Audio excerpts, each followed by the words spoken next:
Bien, donc bonjour tout le monde. On est le jeudi 6 octobre 2023. Donc là, on va quitter les suites. On va rester toujours en analyse pour bien couvrir ce domaine. Et aujourd'hui, on va aborder ce qu'on appelle le phénomène exponentiel. Donc on va étudier très rapidement le lien entre exponentielle et logarithme. Dire ce qu'est la fonction exponentielle, comment elle se comporte. Comment dirais-je, calculer les dérivés, etc., etc. Donc, de façon générale, on va apprendre à étudier une fonction. Alors, j'attends que tout le monde ait sa calculatrice pour que après, on puisse revenir sur la partie statistique, parce qu'on a besoin de la calculatrice pour tout ce qui est régression. Donc là, je le ferai la prochaine fois, d'accord? Et surtout aussi pour tout ce qui est proba, loi binomiale, loi de Poisson, loi normale. Tout ça se fait à la calculatrice. Donc j'attends que tout le monde ait sa calculatrice. Mais pour l'heure, on va essayer de travailler donc sur les phénomènes exponentiels. Il faut d'abord savoir que logarithme et exponentiel se comportent exactement comme le carré et la racine carrée. Lorsque je vous dis que x est positif, lorsque je vous dis que x est positif et que je vous dis et que y est positif et que je vous dis y est égal à x au carré, eh bien vous pourrez directement dire que racine carrée de x au carré, ça fait x, égale à racine carrée de y. Donc là, vous avez une fonction et là, vous avez ce qu'on appelle sa réciproque. La fonction exponentielle et la fonction logarithme se comportent exactement de la même façon. Ce qui veut dire que si j'écris que y égale ln de x, bien sûr avec x qui est strictement positif, et y qui appartient à R. Donc y, ça peut être n'importe quel réel. Et bien ceci équivaut à x égale exponentielle de y. Bien sûr, x est positif et y peut prendre n'importe quelle valeur. Ça veut dire concrètement que si je regarde ici, autrement dit, si j'écris ça comme ça, pour mettre ça au milieu, voilà, j'écris ça, x est strictement positif et y est n'importe quel réel. Qu'est-ce que cela veut dire ? Cela veut dire que si je prends ma calculatrice et que là j'entre ln de moins 3, comme moins 3 est négatif, ça vous renvoie une erreur. ln de moins 3 n'existe pas. Pourquoi ? Parce que moins 3 est comment ? Négatif. Donc le logarithme d'un nombre n'existe que si ce nombre est strictement positif. Première chose. Donc si vous prenez votre calculatrice et vous entrez ln de 7, ça vous enverra un résultat. D'accord ? Mais il faut savoir ceci. Le logarithme d'un nombre vous renvoie un réel. Qu'est-ce que ça veut dire un réel ? C'est-à-dire un nombre qui peut être compris entre quoi et quoi ? Entre moins l'infini et plus l'infini. Autrement dit, le logarithme d'un nombre, si le nombre est plus grand ou égal à 1, ça vous renverra un logarithme positif ou nul. Si x est compris entre 0 et 1, ça vous renverra un logarithme comment ? Négatif. Ça veut dire quoi ?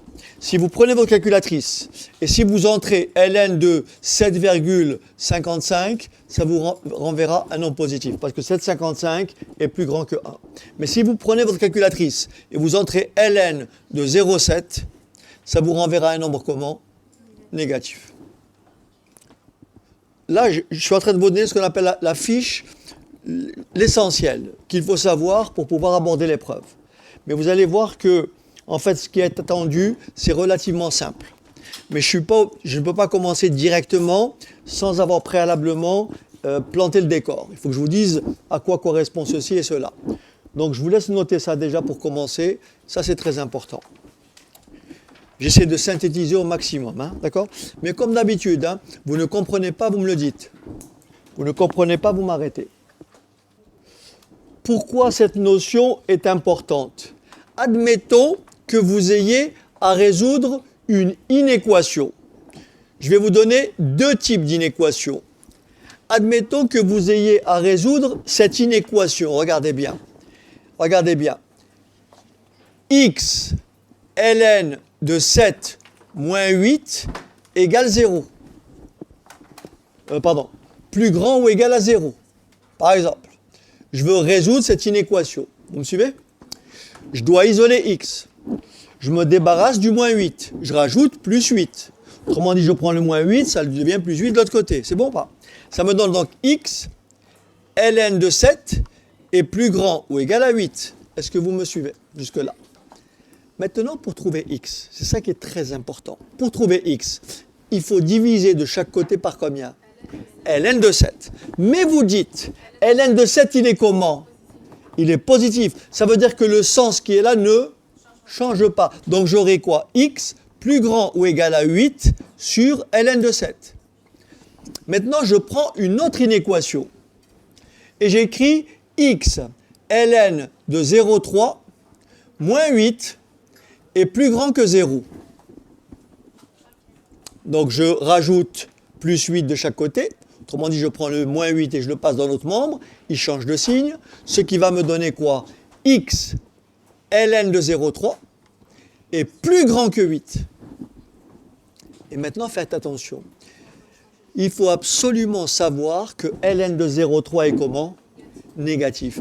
Et vous savez comme moi que si vous écrivez 10 est plus grand que 8, vous me suivez? 10 est plus grand que 8. Je divise par moins 2, ça fait combien à gauche? Moins 5. Je divise par moins 2 à droite, ça fait combien? Moins 4. Et qu'est-ce qui se passe maintenant? Moins 5 devient comment? Plus petit que moins 4. Pourquoi? Parce que j'ai divisé par le même nombre qui est comment? Négatif. Quand vous avez une inégalité et que vous divisez par un nombre négatif, vous changez le sens. Or, si vous n'avez pas en tête cette propriété, vous ne pouvez pas réaliser l'étape suivante. Parce que vous êtes censé écrire la même chose qu'ici. Or là, qu'est-ce qu'il faut écrire? X est comment? Le plus grand devient quoi? Plus petit. Divisé 8 sur... Voilà. Vous voyez? Ici, le sens n'a pas changé car ln de 7 est positif. Ici, le sens a changé car ln de 0,3 est comment? Négatif. Voilà. Et ça, vous êtes censé faire un petit calcul comme ça. Donc ça, il faut bien l'avoir à l'esprit. Voilà, je vous laisse noter. Maintenant, ce qu'il faut comprendre, c'est l'utilité des logarithmes. C'est-à-dire, historiquement, qu'est-ce qui fait qu'on a inventé les logarithmes? Historiquement, les calculs étaient ce qu'on appelle des calculs astronomiques. Qu'est-ce que c'est un calcul astronomique? C'est un calcul où il y a des opérations assez importantes, où il y a des nombres très importants. Et les calculs sont fastidieux. Et donc, vous savez comme moi que effectuer des multiplications, effectuer des élévations à la puissance, ça peut être très laborieux. L'intérêt des logarithmes, qu'est-ce que font les logarithmes? Ils vont transformer les multiplications en addition. Ils vont transformer les soustractions, les divisions en soustractions. J'explique. Regardez bien. J'explique. Et ça va nous donner les relations qui vont venir juste après. Regardez bien. Si vous prenez votre calculatrice, vous tapez ln de 2 que multiplie 3, ça fait bien ln de 6, oui ou non? Vous prenez votre calculatrice et vous tapez ln de 6. Ça vous renvoie un nombre. Qu'est-ce qui peut me dire combien ça renvoie à peu près? Combien? Bon, je ne mets pas tous les chiffres. Voilà, ça fait 1,79. Maintenant, si vous prenez votre calculatrice et vous faites ln de 2 plus ln de 3, ça vous renverra exactement le même nombre. J'ai transformé une multiplication en une addition. Donc le ln d'un produit, c'est la somme des ln. Ça veut dire qu'en général, si j'écris que petit a est positif et que petit b est positif, il faut savoir que ln de a que multiplie b est forcément égal à combien d'après ce qui est écrit en dessus? Ln de a plus ln de b. Voilà. Donc il faut savoir que les logarithmes transforment les multiplications en addition. Bien sûr, il faut que A et B soient comment? Positifs, sinon il n'y a pas de logarithme. Donc voilà la première propriété algébrique des logarithmes. Les logarithmes, on transforme un produit en une somme. OK. Maintenant, si vous prenez toujours votre calculatrice et vous me dites, par exemple, ici, vous allez calculer, par exemple, je vais par exemple calculer ln de 10 divisé par 2. Vous êtes d'accord que 10 divisé par 2, ça fait combien? Ça fait ln de 5. Vous prenez votre calculette et vous me dites combien ça fait à peu près, ln de 5. Combien? 1? Merci. 1,60. Ça continue. Maintenant, si vous écrivez ln de 10 moins ln de 2, vous trouverez exactement la même chose. ln de 10 moins ln de 2. En fait, j'ai transformé une division en une soustraction. Donc, en général, toujours pour A plus grand que 0 et B plus grand que 0, ln de A sur B est égal à combien? Ln de A moins ln de B. Donc ça, c'est des propriétés algébriques qu'il faut connaître. D'accord? OK. Pour des simplifications, etc. OK.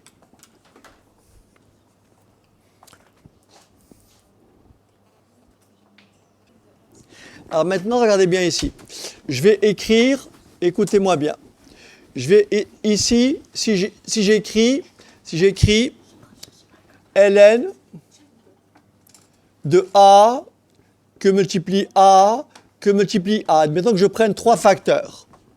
Je prenne 3 facteurs. A fois A fois A. Je peux appliquer cette règle. Et ça donnera quoi donc? Ln de A plus ln de A plus ln de A. Vous êtes d'accord? Mais comment on écrit ln de A fois A fois A? Ln de A au cube. Donc ln de A au cube, il suffira de descendre le 3 ici, et ça fera 3 ln de A. Ça, c'est un résultat important. Ce qui veut dire que si j'ai à calculer en général, ln de A fois A, tac, tac, tac, fois A, et que là j'ai n facteurs, c'est-à-dire si j'ai donc ln de A à la puissance comment? Ln de A à la puissance comment? N. Eh bien là, la propriété vous dit n ln de A. Voilà.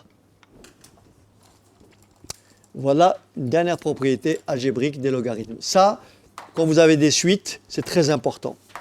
On verra des exemples tout à l'heure. Donc ln de A à la puissance n, c'est n fois ln de A. Bon, je vous donne un exemple pour ça, par exemple. Admettons, écoutez-moi bien. Admettons qu'on vous dise, écoutez-moi bien, vous allez voir l'application. En revanche, là, je peux l'appliquer directement parce que ça colle à ce qu'on a fait sur les suites. Admettons qu'on vous dise le chiffre d'affaires d'une entreprise ou le chiffre d'affaires d'une boutique d'optique en 2022 plus n, qu'on appellera UN. Donc, admettons qu'on vous dise son chiffre d'affaires en 2022, je dis n'importe quoi, était de 20 millions d'euros. OK? Par exemple. Et que je vous dise le chiffre d'affaires de l'entreprise croît tous les ans de 5%. Ça veut dire que l'année d'après, UN plus 1 serait égal à combien? À UN plus 0,5 UN, c'est-à-dire 1,05 UN. Vous m'arrêtez si ce n'est pas clair. Donc j'ai bien quoi? Une suite comment? Géométrique. De premier terme, U0 égale à quoi? 20. Et de raison combien? 1,05. Je peux donc calculer le terme de rang n. Donc UN est égal à quoi? U0, 20, que multiplie Q, 1,05, à la puissance n. Est-ce que vous êtes d'accord?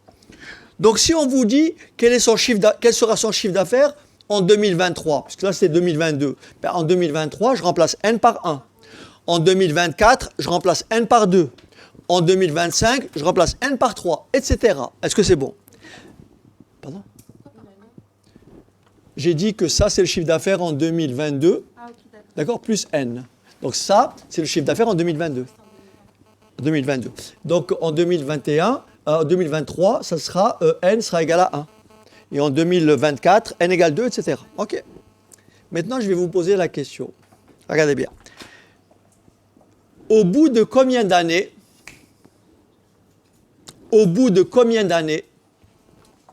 le chiffre d'affaires de l'entreprise aura-t-il comment doublé? Vous me suivez jusque-là? Au bout de combien d'années il faut pour que le chiffre d'affaires dépasse combien? 40. Est-ce que c'est clair? Vous allez voir l'utilité des logarithmes. C'est un cas concret. Vous comprenez? On peut trouver la réponse en tâtonnant, ce qu'il faut éviter, mais on peut trouver la réponse scientifiquement grâce à ce qui est écrit là. Regardez. On me dit, au bout de combien d'années le chiffre d'affaires aura-t-il doublé? Bien sûr, je ne reviens pas, je peux faire un algorithme comme je vous l'ai déjà montré, mais je peux écrire la formule comme ceci, d'accord? Je veux que UN, d'accord? Je veux que UN soit égal à combien? Soit dépasse comment? Est-ce que c'est clair? Je veux que UN soit plus grand que 2 fois 20. Mais UN, qu'est-ce que c'est? Ben, UN, c'est ça. UN, c'est ça. Je remplace UN par sa valeur. Ça me fait quoi ici? 20 que multiplie 1,05 à quelle puissance? N, plus grand ou égal à combien? À 40. Je divise de chaque côté par 20. Mais comme 20 est positif, le sens ne change pas. Donc ça me fait combien? 1,05 à quelle puissance? N est plus grand ou égal à 40 divisé par 20, ça fait 2. Bien sûr, je peux prendre ma calculatrice et tâtonner. Je peux prendre ma calculatrice et tâtonner. Essayer 1,05 puissance 3. Est-ce que c'est plus grand que 2? Non. 4. Je peux passer mon temps comme ça. Mais si on veut faire les choses scientifiquement, ce nombre-là, il est positif. Ce nombre-là, il est positif. Retenez que la fonction ln est une fonction qui croît tout le temps. Regardez bien. La fonction ln, sa courbe, elle fait ça. La fonction ln, elle croît tout le temps. Elle fait toujours ça. Pardon. Là, c'est 1. Elle fait toujours ça. Ça, c'est y égale ln de x. Okay? Donc, le logarithme est toujours... Là, c'est 1.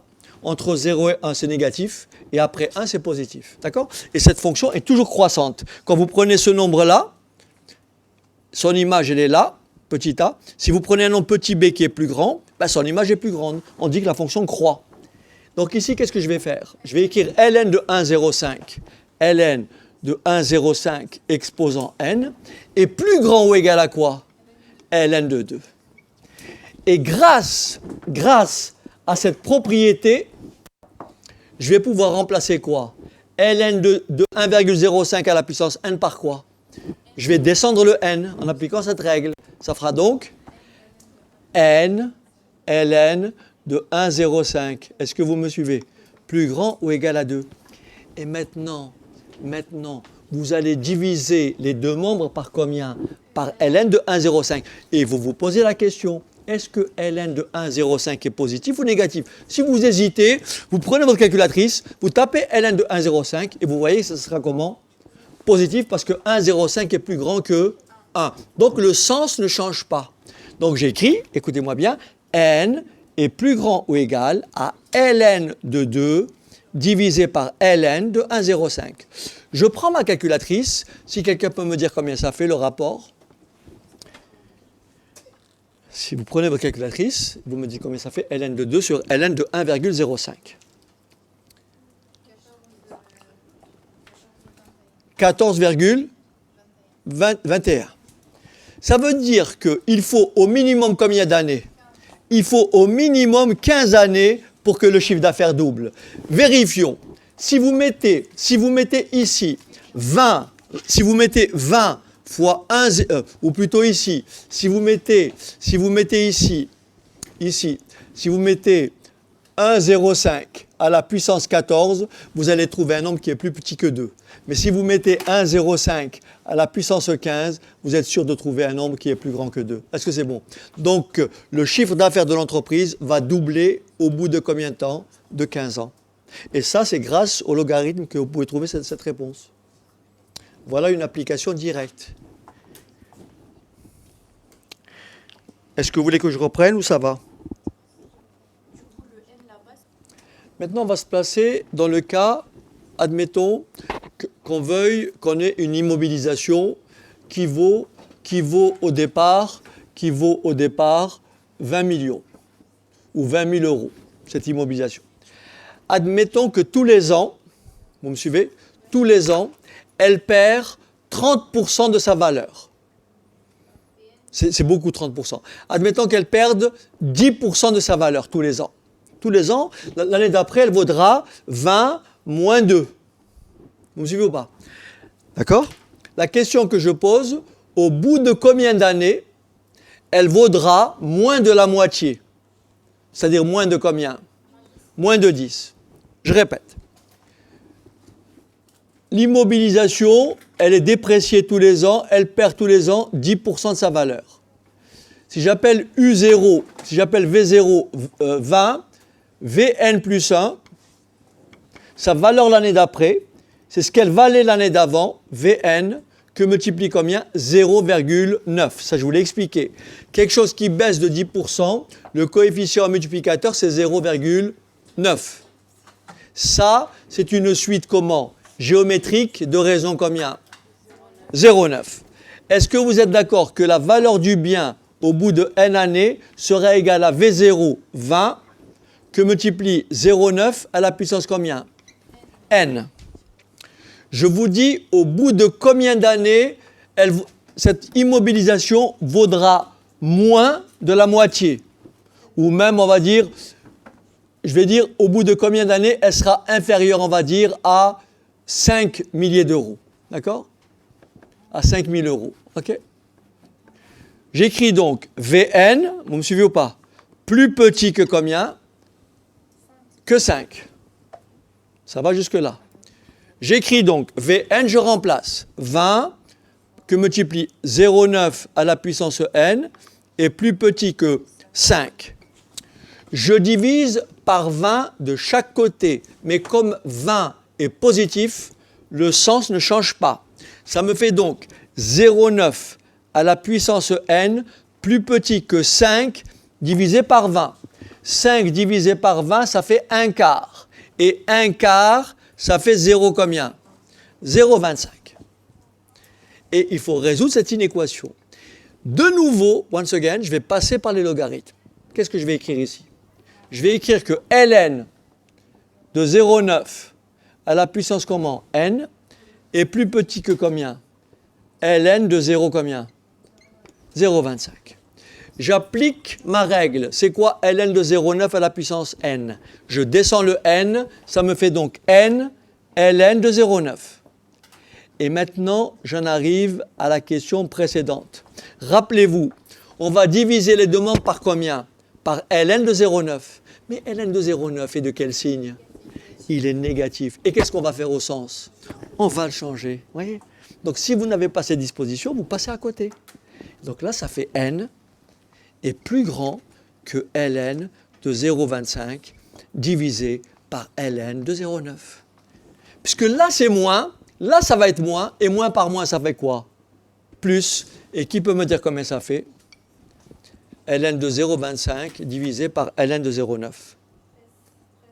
Combien? 13? 13,16. Très bien. Donc, le bien, la valeur du bien sera inférieure à combien? À 5 de n égale combien? 14. Voilà. Voilà une application directe des logarithmes pour les suites. Et c'est comme ça qu'ils apparaissent dans vos sujets. En général, quand vous avez une suite, on vous demandera toujours de trouver ce petit n-là. D'accord? Voilà un exemple d'application pour votre examen. OK? Et dans la foulée, j'en profite pour vous dire que la dérivée de ln de x la dérivée de ln de x, c'est 1 sur x. La dérivée de ln de x, c'est 1 sur x. Et comme ça, vous avez la fiche. La dérivée de ln de x, c'est 1 sur x. Et comme x est positif, donc la dérivée est positive. Par conséquent, la fonction f, elle est comment?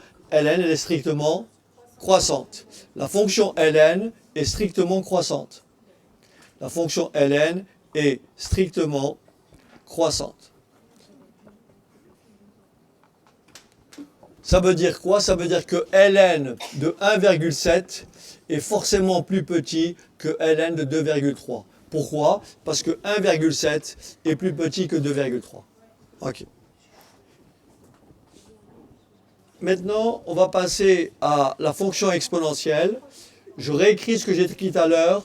Si y est égal à ln de x, ça équivaut à dire que x est égal à exponentielle de y. Ici, on a dit que x est strictement positif et que y est un réel qui appartient à l'intervalle moins l'infini plus l'infini. Le résultat des courses veut dire que si vous savez que ln de 1 c'est 0, ça voudra dire que exponentielle de 0 c'est 1, en vertu de ce qui est écrit là. ln de 1 c'est 0, exponentielle de 0 c'est 1. Maintenant, comme x est strictement positif, il faut savoir que exponentielle de x sera toujours un nombre strictement positif pour tout réel x. Pour tout réel x. Alors, pour ceux qui sont très peu matheux dans la classe, essayez de faire un petit raccourci et voir dans exponentielle de x ce que vous voyez avec les puissances. Quand je vous dis 2 puissance 3, 2 puissance 2, 2 puissance 0, vous voyez? Mais au lieu d'avoir 2, vous avez à la place exponentielle, qui est à peu près égale à 2,718, etc., etc. Donc l'exponentielle, vous le voyez exactement comme un nombre à une puissance. Mais ce nombre-là, c'est le nombre e. Mais dont vous avez les premières décimales, et vous avez ici ce qu'on appelle une infinité de décimales après, non périodique. Ce nombre-là s'appelle un irrationnel. Donc vous, quand vous voyez exponentielle, vous voyez quand je vous dis 2 puissance 1,2 puissance par exemple 5, vous savez que forcément ça sera toujours positif. Vous êtes d'accord avec moi que si j'écris 2 puissance n, ça ne sera jamais négatif. C'est pour ça que exponentielle de x est toujours strictement positif. Exponentielle de x est strictement positif.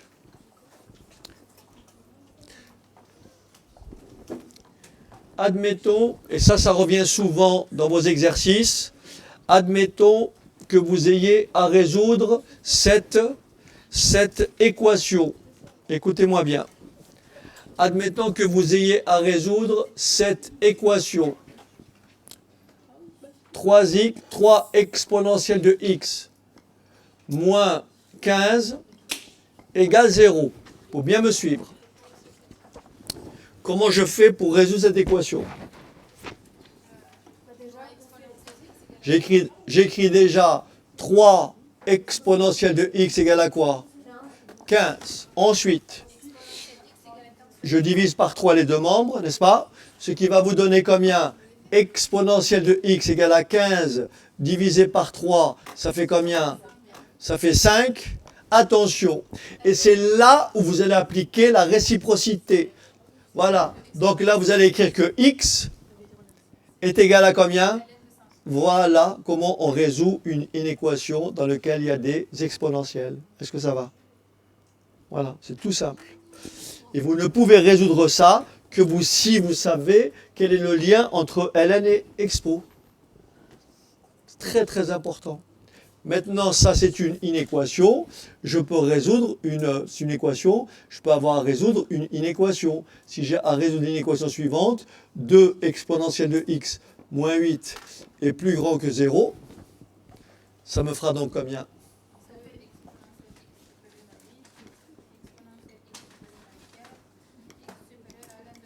Voilà. Mais de chaque côté, j'ai deux nombres positifs. Donc, je vais composer par la fonction ln, et ça me donnera automatiquement x est plus grand que ln de 4. Parce que la fonction ln est une fonction strictement croissante.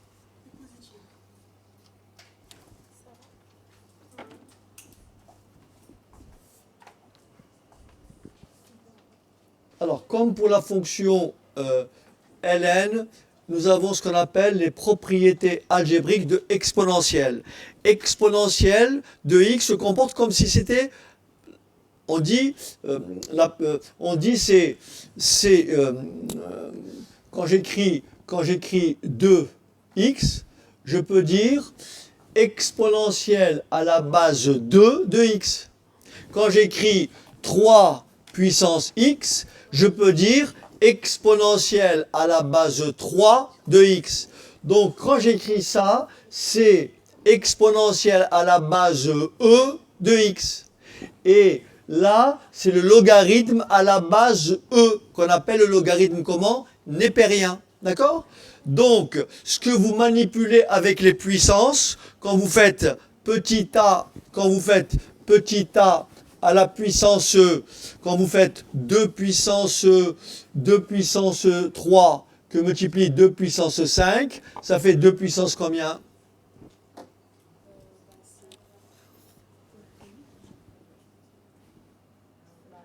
Il y a 3 facteurs, il y a 5 facteurs, ça fait combien de facteurs au total?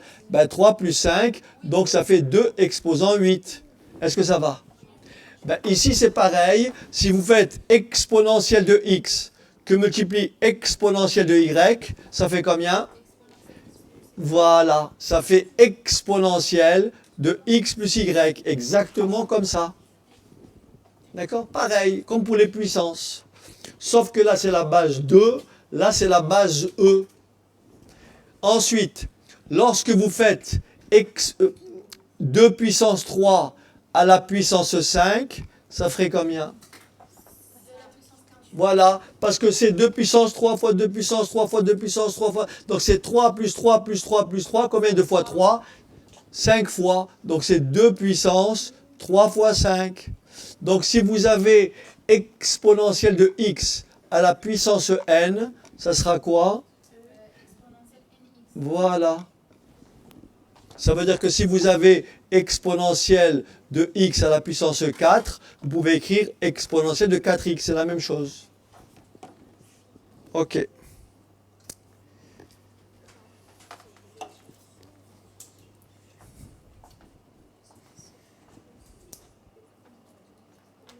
Je sais que exponentielle de 0, c'est 1. Je sais que exponentielle de 0, c'est 1. D'accord? Exponentielle de 0, c'est égal à 1. Mais qu'est-ce que c'est 0? C'est exponentielle de x plus moins x égale 1. X plus moins x, ça fait 0. Et donc, ça fait 1. Et j'applique cette règle. Exponentielle de x fois exponentielle de y égale à ça. Donc, ça me fait exponentielle de x que multiplie exponentielle de moins x égale à quoi? À 1. Ce qui veut dire que exponentielle de moins x, c'est l'inverse de exponentielle de x. Écrire exponentielle de moins 2, c'est comme si j'écris exponentielle de 2. La même chose. Donc ça, très important. Il me reste un dernier point et on aura fini avec les propriétés algébriques. Donc là, bien sûr, ça, c'est tout ce que je vous donne là, c'est de l'incontournable. Voilà. Voilà. Mais c'est pas là. Non, non, non. Non, c'est simplement pour le justifier, pour vous montrer pourquoi. Hein? Ok. Ok. Donc en fait, ce que vous devez retenir, vous voyez, ça se limite qu'à ça. Vous ne retenez que ça. Vous ne retenez que ça. Il me reste un dernier point à développer. et ça sera terminé. Donc j'écris ici, cette fois-ci, exponentielle de x sur exponentielle de y. Ben, comme 1 sur exponentielle de y, c'est exponentielle de moins y, ça sera égal tout simplement à exponentielle de x moins y. Voilà. Ça veut dire que si vous avez à calculer exponentielle de 7 sur exponentielle de 2, ça sera égal à exponentielle de 5.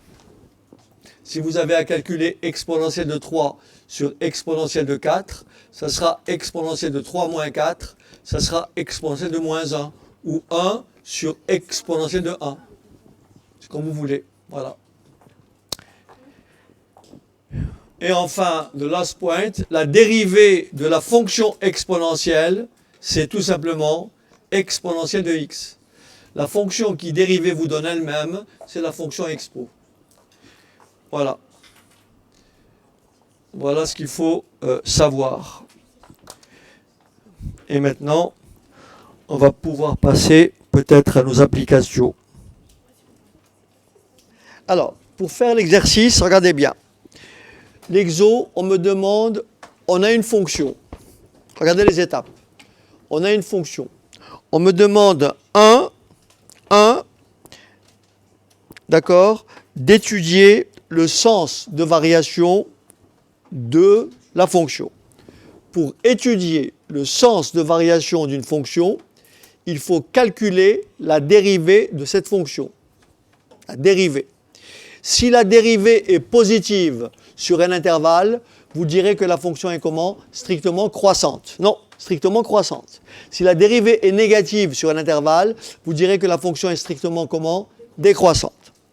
Regardez bien maintenant ce qu'il faut retenir pour la fonction exponentielle. Lorsque vous dérivez, admettons que j'écrive f de x égale exponentielle de x. D'après mon cours, la dérivée de exponentielle de x, ça sera toujours exponentielle de x. Maintenant, si au lieu d'avoir ici x, j'ai une autre fonction que x, autrement dit, si j'ai f de x égale par exemple exponentielle de u de x. Eh bien, pour dériver ça, vous dérivez d'abord celui-là, vous le mettez devant. Ça fait donc quoi? U' de x, et vous recopiez exponentielle de ux. Pour ceux qui ne comprennent pas, regardez, je prends des exemples numériques différents.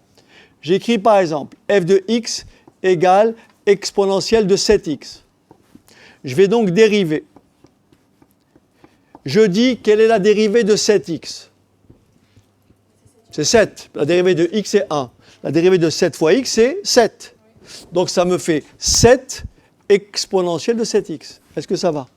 Si j'ai f de x égale exponentielle de moins 3x, quelle est la dérivée? Je dérive moins 3x. Ça me fait combien? Moins 3. Ça me donne donc moins 3 exponentielle de moins 3x. Autrement dit, vous recopiez toujours ce qui est là. Voyez? Vous recopiez toujours ce qui est là. Voyez? U de x, exponentielle de u, vous recopiez exponentielle de u. Et vous dérivez ce qu'il y a devant. La preuve ici, j'ai recopié. Quelle est la dérivée de x? Voilà. Voilà, ça marche aussi avec ça. Est-ce que c'est bon? Donc, quand vous dérivez exponentielle, maintenant je vous dis ceci. Quelle est la dérivée de ça? 5 exponentielle de moins 2x. Allez, c'est parti. Laisse-les un peu, parce que là, laisse-les un peu faire. F de x égale 5 exponentielle de moins 2x. Ça fait combien? Je cache ça et je dérive ça comme je l'ai expliqué plus haut. Donc j'écris, regardez bien, j'écris f' de x égale, je recopie 5 et je dérive exponentielle de moins 2x en appliquant cette règle. Ça fait donc combien? Moins 2, donc multiplié par moins 2, et je recopie, voilà. Et ça fait au final combien? Moins 10. Est-ce que ça va? Je vous laisse écrire ça. Ça, c'est très important. C'est exactement ce que vous avez dans l'énoncé. OK. Lorsqu'on a dérivé une fonction, on va étudier son signe. Si son signe est positif, on dirait qu'elle est croissante. Prenons toutes les fonctions que je viens de donner ici. Admettons qu'on me demande, je sais que d'après mon cours, que quel que soit x, ça c'est toujours vrai, quel que soit x appartenant à R, quel que soit le x, la valeur que je veux, exponentielle de n'importe quoi est toujours comment? Toujours positif. Là, je peux écrire exponentielle de moins 1,7 x plus 24 sur racine carrée de 7. Ce nombre-là sera toujours positif. Exponentielle de la quantité, peu importe ce que vous mettez là, c'est toujours plus. C'est pas compliqué. Donc ici, j'ai ma dérivée. Donc la dérivée est toujours comment? Donc la fonction est comment? Strictement croissante. Je me place ici. La dérivée, elle est là. La dérivée, elle est là. Quel est le signe de 7? Plus. Exponentielle de 7x. Plus. Plus par plus. Plus, donc la fonction est encore croissante. Je viens ici. Quelle est exponentielle de moins 3x? Quel est son signe? Plus. Non. E de moins 3x, c'est toujours plus. Avec un moins devant, ça sera toujours comment? Moins. Donc la fonction, elle est comment ici? Strictement décroissante. Ici, exponentielle de moins 2x, c'est quel signe? Plus. Plus. Plus. C'est écrit, E de n'importe quoi ici, c'est toujours plus. Donc là, c'est plus. Mais qu'est-ce qu'il y a devant? Moins 10. Moins par plus, ça fait moins. Donc la fonction ici, f, elle est décroissante. Ici, elle est décroissante. Et ici, elle est strictement comment? Croissante. Voilà. Il me reste un point à développer. Et on va faire ensemble l'exercice session 2022 que je vais vous dicter. Dont vous avez le poli. Il me reste une chose à faire parce que j'aurai besoin de ça. Il faut savoir ceci. Est-ce que je peux effacer? Voilà. Il faut savoir ceci. La dérivée d'une constante, c'est logique, puisque la fonction dérivée, si elle est positive, elle vous donne le sens de variation d'une fonction. Si vous avez une fonction qui est constante, c'est que ça ne bouge pas, donc sa dérivée, elle est comment? Nulle. La dérivée d'une constante, si j'ai f de x égale à petit a, eh bien sa dérivée, c'est combien? 0. La dérivée d'un nombre, c'est toujours 0. Maintenant, si j'ai une fonction qui est égale à une somme, si j'ai u de x plus v de x, j'ai la somme de deux fonctions. Eh bien la dérivée, c'est tout simplement la somme, c'est la dérivée du premier terme, plus la dérivée du deuxième terme. Je vous donne un exemple. Admettons qu'on me dise de dériver cette expression. F de x égale moins 7 plus 3 exponentielle de 5x. C'est parti. Ça donne quoi? La dérivée de moins 7, c'est 0. Après, je cache ça. Ça fait quoi? On recopie ça toujours. Vous recopiez ça.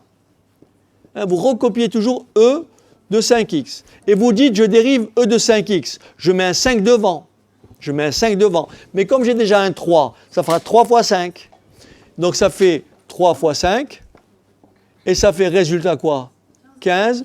Et quel est le signe de cette expression? Donc la fonction, elle est comment? Strictement croissante.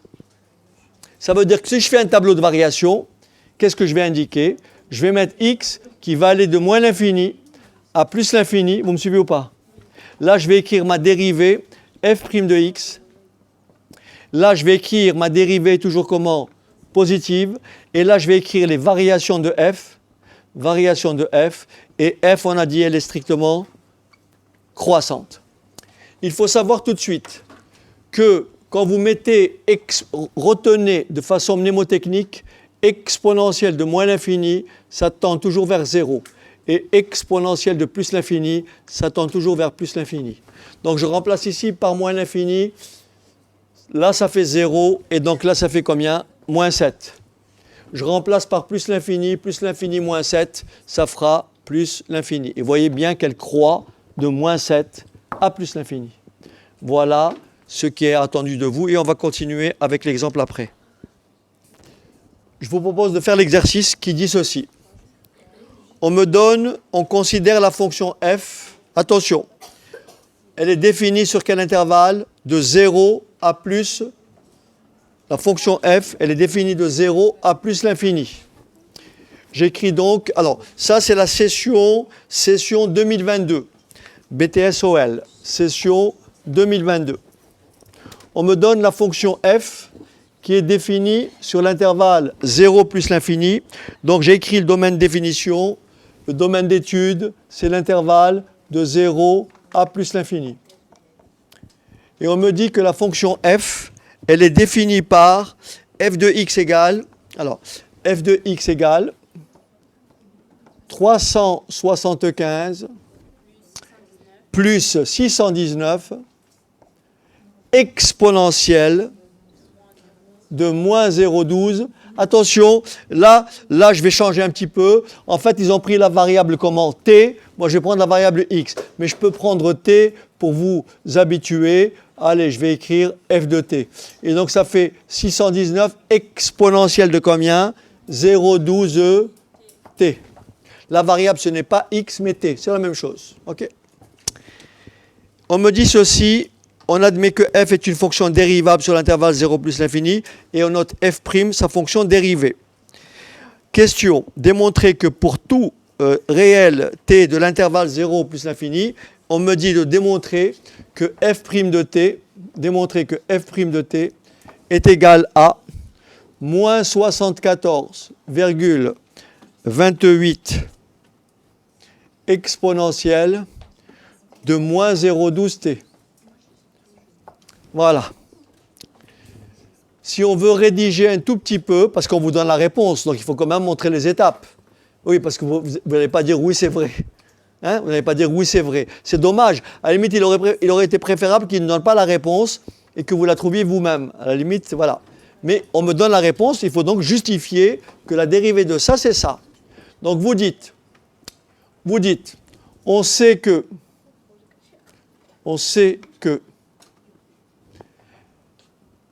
exponentielle de moins 0,12 t, sa dérivée, d'accord?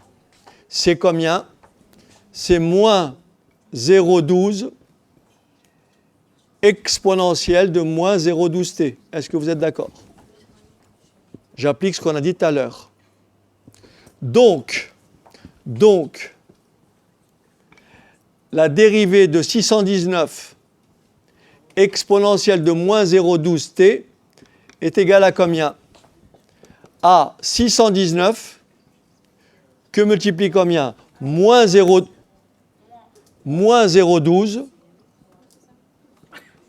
exponentielle de moins 0,12 t. Est-ce que ça va? Je prends ma calculatrice et je fais l'opération.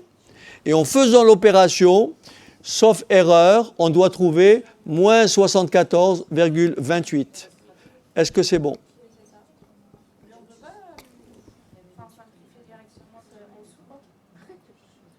Mais non, sinon tu vas tomber directement. Il faut vraiment donner les étapes. C'est ce que je te dis, c'est le rédactionnel en fait. Parce que tu prends ta calculatrice, ça te donne directement la réponse. Maintenant, qu'est-ce qu'il faut dire? Or, la dérivée d'une constante, je suis désolé, la dérivée d'une constante, c'est combien? D'une constante est égale à 0. Est égale à 0. Je suis désolé, mais voilà. D'où f' de t est égal à ce qu'on propose. Voilà, et j'ai conclu. Voilà, c'est ce que j'appelle le rédactionnel en fait. Voilà, c'est ce que j'appelle le rédactionnel. Alors après, ça c'est pas, il n'y a pas une façon de répondre. C'est un modèle, c'est un exemple. Mais le tout, c'est de circonstancer votre résultat. Oui, mais là, tu as répondu directement. Tu vois ce que je veux dire? Tu n'as rien dit. C'est ça que je veux dire. C'est ça que je t'explique. Voilà. C'est ça que je t'explique. Il faut vraiment détailler ce que tu fais. Voilà. Oui.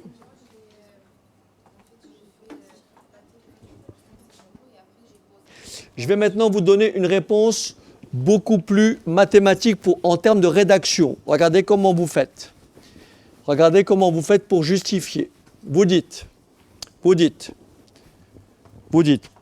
Regardez ce que vous dites. Vous dites, posons U de t, égale moins 0,12t. Donc, U' de t est égal à moins 0,12. Or, exponentielle de U, la dérivée, c'est U' EU. Vous me suivez? Donc, la dérivée de exponentielle de moins 0,12t est égale à U' moins 0,12 exponentielle de moins 0,12t. Voilà aussi comment vous pouvez rédiger. Voilà. Et après, vous savez que la dérivée d'une constante, ça c'est même pas la peine de le dire, c'est évident que la dérivée d'une constante c'est 0. On en déduit que f' de t, la dérivée de 375 c'est 0, égale moins 0. Pardon. Ah oui, excusez-moi. J'ai oublié une chose. Excusez-moi. J'ai oublié autre chose. Là, c'est pas ça. Bon, ça fait rien. Je vais garder comme ça. Donc, voilà. Alors, on en déduit que f' de t est égal à combien? À moins. À combien on a dit là-bas? 619. Que multiplie moins 0,12 exponentielle de moins 0,12t. Soit f' de t égale, et vous avez la réponse, moins 74,28 exponentielle de moins 0,12t. Voilà comment aussi vous pouvez rédiger. Alors si vous permettez, comme ça vous aurez une pause normale, je vais juste conclure parce que c'est important. Est-ce que tout le monde est d'accord maintenant par inspection? Il faut rédiger. Voilà ce qu'il faut dire après. Ah, pardon. Ah, désolé. OK. Voilà ce qu'il faut dire après. Parce qu'on me demande d'étudier le sens de variation. Alors.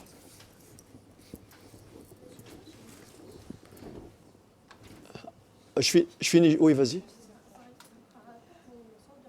Oui.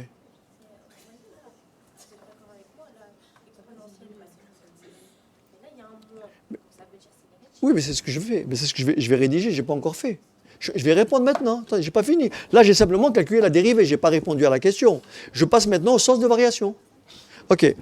Voilà ce que va dire. Alors, pour trouver le sens de variation, il faut étudier le signe de la dérivée.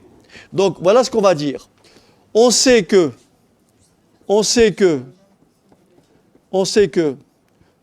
pour tout x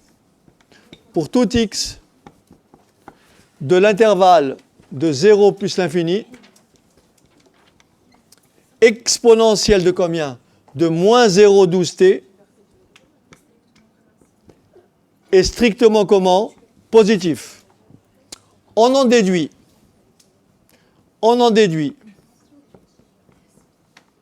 que f' de t est comment? Strictement négatif. Est-ce que c'est bon? Car vous avez devant combien? Moins 74,28. Ça, c'est un signe moins. Ça, c'est un signe plus. Moins par plus, ça fait moins. Est-ce que ça va? Ça répond à ta question? Ça répond à ta question?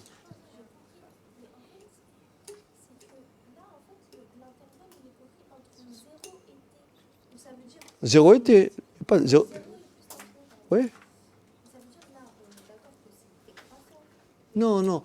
C'est t, c'est la valeur de t qui est comprise entre 0 et plus l'infini. Mais la fonction, elle ne va pas de 0 à plus l'infini, on ne sait pas encore, on va le faire maintenant. C'est la valeur de t que tu choisis entre 0 et plus l'infini. Là, j'ai écrit pour tout réel x, je devrais écrire ici pour tout réel t. D'accord? Tu as compris? Oui, mais c'est t qui varie de 0 à plus l'infini. Et maintenant, on va voir comment varie f de t. D'accord? Donc, je fais maintenant mon tableau de variation. Ça veut dire quoi? On en déduit que f' de t. Donc, la fonction comment? La fonction f est strictement décroissante. Sur quel intervalle? Sur l'intervalle 0 plus l'infini.